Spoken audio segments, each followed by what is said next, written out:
ঈর্ষা আমাদেরই মনে বসবাস করা আরো একটা শত্রু।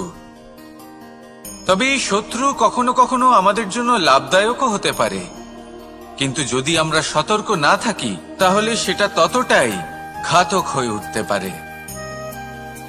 যদি আপনার কোনো প্রতিদ্বন্দ্বী থেকে থাকে যে এগিয়ে চলেছে, তাকে দেখে আপনার মনে ঈর্ষা উৎপন্ন হয়, আর ঈর্ষাবশত আপনি নিরন্তর চেষ্টা করতে থাকেন, পরিশ্রম করতে থাকেন সামনে এগোনোর জন্য, তাহলে তার দ্বারা আপনার বিকাশই হবে।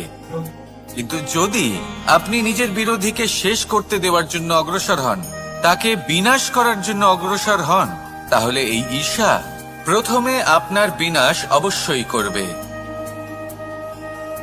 একটা কথা আছে,